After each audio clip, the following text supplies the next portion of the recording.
Hello दोस्तों, स्वागत है आपका हमारे YouTube चैनल एडुनेक में। और जी हाँ, आज एक और बहुत ही इंपॉर्टेंट टॉपिक के साथ हम आपसे जुड़ गए हैं। यदि आप C TET, UP TET, KVS, D triple S B आदि शिक्षक पात्रता परीक्षाओं की तैयारी कर रहे हैं तो इस चैनल से आपकी भली भांति बहुत ही कम समय में तैयारी हो जाएगी और डेफिनेटली आप आने वाले C TET exam, super TET exam को बीट करने में सक्षम हो जाएंगे। तो चलिए स्टार्ट करते हैं। आज हम पढ़ने जा रहे हैं एरिक्सन्स थ्योरी। जी हाँ, एरिक्सन जी ने क्या थ्योरी दी थी? साइको सोशल डेवलपमेंट की थ्योरी दी थी, जिसको हिंदी में आप एरिक्सन का मनोसामाजिक विकास का सिद्धांत भी कहते हैं। जी हाँ, ध्यान रखिएगा, ये मनोसामाजिक विकास का सिद्धांत है, ना कि मनोविश्लेषण सिद्धांत। जी हाँ, जो जैसा कि आपको पता है कि मैंने आपको इससे पहले वाले वीडियो में पढ़ाया था फ्रॉयड का सिद्धांत। फ्रॉयड ने क्या बताया था? मनोविश्लेषण, ठीक है, मनोलैंगिक और मनोविश्लेषणवादी सिद्धांत, ना कि मनोसामाजिक। तो इसको थोड़ा दिमाग में रखिएगा कि मनोसामाजिक वर्ड जुड़ा हुआ है एरिक्सन से। एरिक्सन कौन थे?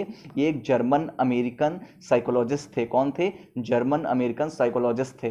क्लियर है?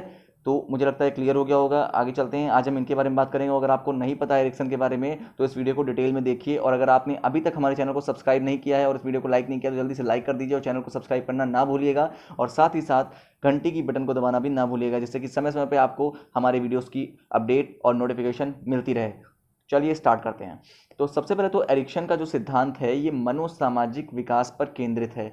किस पर केंद्रित है? मनोसामाजिक विकास। जी हाँ, समाज के अंतर्गत जिस तरीके से बच्चे का मनोवैज्ञानिक विकास होता है, उसका खुद का माइंड डेवलप होता है, उसका मन डेवलप होता है, उसको बोलते हैं मनोसामाजिक विकास पर केंद्रित होना, ना कि मनोलैंगिक विकास पर। मैंने अभी बताया मनोलैंगिक विकास पर फ्रॉयड जी का सिद्धांत आधारित है। ठीक है, एरिक्सन ने बात कही है मनोसामाजिक विकास की।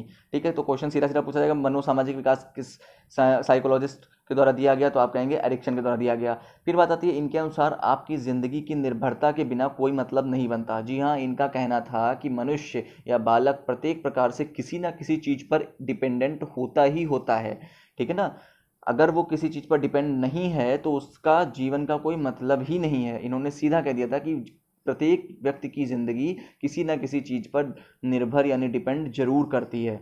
हमें एक दूसरे की ज़रूरत जरूर पड़ती है, तभी जब वह जितना जल्द हम या जान लेते हैं उतना ही शीघ्र हम उस चीज़ को सीख लेते हैं। इनका कहना था कि जितनी जल्दी इंसान को इस चीज़ का एहसास हो जाता है, वो समझ जाता है कि हम एक दूसरे पर, चीज़ों पर एवं मनुष्यों पर निर्भर करते हैं किसी ना किसी प्रकार से, इस चीज़ का एहसास जितनी जल्दी इंसान को हो जाएगा वो उतनी ही जल्दी सीखने में सक्षम हो जाएगा, यानी उतना ही अच्छा उसका अधिगम की प्रक्रिया होने लगेगी।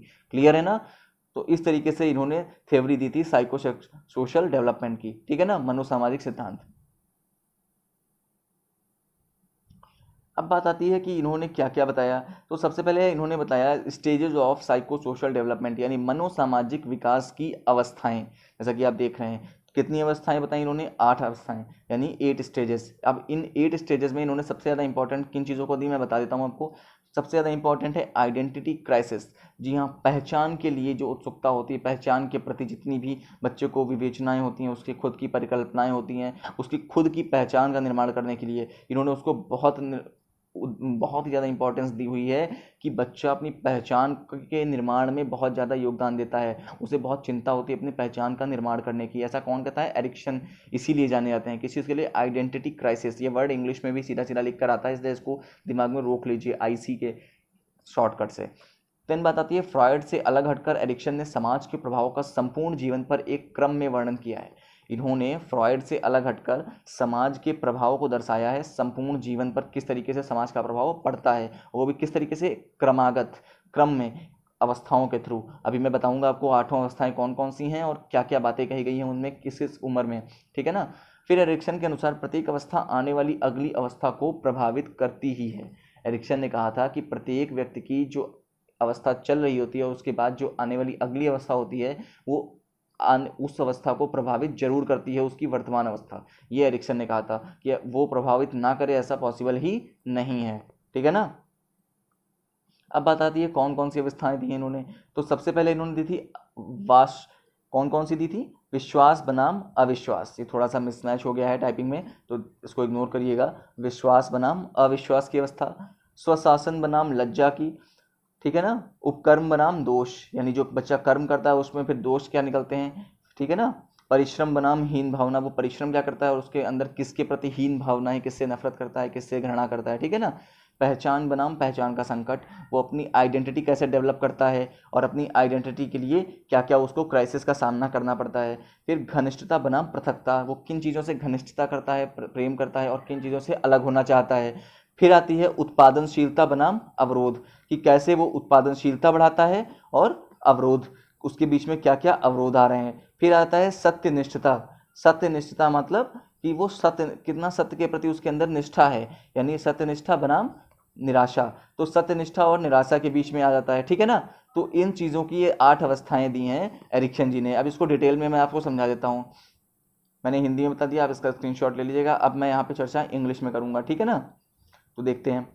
सबसे पहले इन्होंने बताई जो अवस्था, वो थी ट्रस्ट वर्सेस मिसट्रस्ट, जिसको मैंने क्या बताया था, विश्वास बनाम अविश्वास। इसमें बच्चे की एज क्या होती है, 0 से लेकर 1.5 साल तक, ठीक है। अब उसमें गुण, वर्च्यू मीन्स होता है गुण, गुण कौन सा होता है, आशाएं करता है, वो होप लगाता है, होप मीन्स आशाएं। और टास्क क्या करता है, फीडिंग करता है, अबेंडनमेंट करता है यानी घृणा करने लगता है, इग्नोर करने लगता है, और फीडिंग यानी खाने पीने की तरफ ध्यान देता है, ठीक है ना। फिर आ जाती है दूसरी अवस्था जो कि 1.5 वर्ष से 3 वर्ष तक होती है, इसमें ऑटोनॉमी वर्सेस सेम। तो इस अवस्था में वो क्या करता है, अपनी इच्छा शक्ति के प्रति ज़्यादा महत्व देता है, अपनी इच्छा शक्ति की तरफ वो अग्रसर होता है, अपनी इच्छाओं को ज़्यादा जागृत करता है, इच्छाओं की तरफ वर्क करता है, ठीक है ना। तो यहाँ पे उसको शर्म और बेशर्मी का ज़्यादा ख्याल होता है, और वो टॉयलेट ट्रेनिंग भी उसकी इसी समय पे होती है। अगर उसकी अच्छे से टॉयलेट ट्रेनिंग नहीं होती है तो फिर उसको शर्म की एहसास होने लगता है इन फ्यूचर, ठीक है ना। फिर आती है थर्ड अवस्था। थर्ड अवस्था में 3 से 5 वर्ष की अवस्था होती है, और उसमें साइकोलॉजिकल क्राइसिस कौन कौन सी आती हैं, देखिए। इनिशिएटिव वर्सेस गिल्ट, कि वो प्रारंभ क्या चीज़ करता है, उसमें किस चीज़ का उसको अपने अंदर गिल्ट महसूस होता है, ठीक है। तो उसमें सबसे ज़्यादा मैटर करता है उसका पर्पस, यानी उद्देश्य क्या होता है, और टास्क क्या होते हैं, वो अपने आप को एक्सप्लोर करने लगता है, वर्ल्ड के प्रति अपने आप को एक्सप्लोर करने लगता है, खेल के प्रति। फिर बात आती है 5 से 12 वर्ष की अवस्था, जो कि चौथी अवस्था है। इसमें क्या नाम होता है, इंडस्ट्री वर्सेस इन्फीरियरिटी। अब वो उद्योगों के प्रति और इन्फीरियरिटी, ठीक है, लोगों से थोड़ा सा नीच फील करना, अपने आप को नीचा फील करना, ये वाली अवस्थाएं आती हैं। कॉम्पिटेंसी आती है, ठीक है। कॉम्पिटेंसी क्या होती है, यानी प्रतिस्पर्धा। अब वो आपस में कम्पीट करने लगता है अपने सेम उम्र के बच्चों के साथ, स्कूल में, स्पोर्ट्स आदि में, ठीक है ना। फिर पांचवी अवस्था होती है, उसमें होता है आइडेंटिटी वर्सेस रोल कन्फ्यूजन, की अपनी खुद की पहचान और खुद का रोल कहाँ पे क्या है, उसमें वो कन्फ्यूजन भी उसके अंदर क्रिएट होने लगती है 12 से 18 वर्ष की अवस्था में। यानी वो अपनी निष्ठा के प्रति उत्तरदायी होता है। फिडेलिटी, फिडेलिटी गुण होता है निष्ठा, उसकी निष्ठा जागृत होती है किसके प्रति, सोशल रिलेशनशिप्स के प्रति, जो सामाजिक रिश्तेदारी होती है उसके प्रति। फिर आती है छठी अवस्था 18 से 40 वर्ष की अवस्था, इसको इंटीमेसी वर्सेस आइसोलेशन कहते हैं, कि अब किस तरीके से वो इसकी तरफ ध्यान देता है, और लव यानी प्रेम के प्रति वो उस जागृत होता है, और रिलेशनशिप्स की तरफ वो जागृत होता है, अग्रसर होता है। तो ये किस अवस्था में, 18 से 40 वर्ष की अवस्था में, जो कि किशोरावस्था के अंतर्गत आ जाती है, ठीक है। फिर उन्होंने बताया सातवीं अवस्था में 40 से 65 साल की अवस्था, ठीक है ना, 40 से 65 साल। अब 40 से 65 साल में क्या होता है, वो जनरेटिविटी वर्सेस स्टैग्नेशन, यानी केयर की अवस्था होती है, वर्क एंड पेरेंटहुड, मतलब काम भी करता है, अपने कार्य के प्रति निष्ठा करता होती है उसके अंदर, और अपने से बड़ों के प्रति भी, उनका देखभाल करने के प्रति भी, ठीक है। फिर जब 65 प्लस उसकी एज हो जाती है तो 8वीं अवस्था आती है ईगो इंटीग्रिटी वर्सेस डिस्पेयर, यानी हताशा और कैसी, खुद की मर्यादा के प्रति, अपने ईगो के लिए। तो विजडम यानी बुद्धिमानी वाली, बुद्धिमानी का गुण आता है। फिर रिफ्लेक्शन ऑन लाइफ, जिसका रिफ्लेक्शन उसकी लाइफ पर पड़ता है, ठीक है ना, इंपैक्ट उसकी लाइफ पर।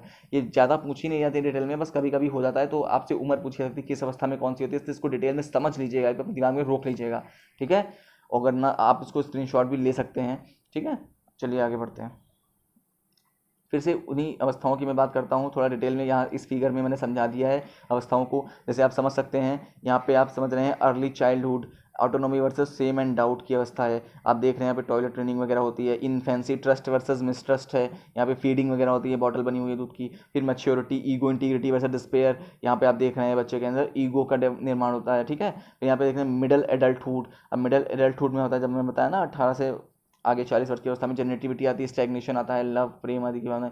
Young adulthood, intimacy versus isolation, कैसे वो खुद को अकेलापन में या तो रखता है या तो लोगों के साथ इंटरेक्ट करता है, या देख सकते हैं, ठीक है। फिर adolescence, identity versus role confusion, अब वो खुद की पहचान निर्माण में लग जाता है। फिर स्कूल एज आती है, इंडस्ट्री वर्सेस इन्फीरियरिटी, कि अपने अब वो कहाँ पे उसको नीचा फील होता है, कहाँ पे ऊंचा फील होता है, किस तरीके से अपनी पहचान के प्रति अग्रसर होता है, इन सब चीज़ों का निर्माण होता है। Pre school initiative versus guilt, ये प्री स्कूल की अवस्था होती है। तो इस तरीके से इन अवस्थाओं में क्या क्या होता है, मैंने एग्जाम्पल के साथ इस फिगर में दर्शाने की कोशिश की है। आप इसका भी स्क्रीनशॉट ले सकते हैं, और हिंदी वालों को देखकर आप इसको समझ भी सकते हैं, ठीक है ना।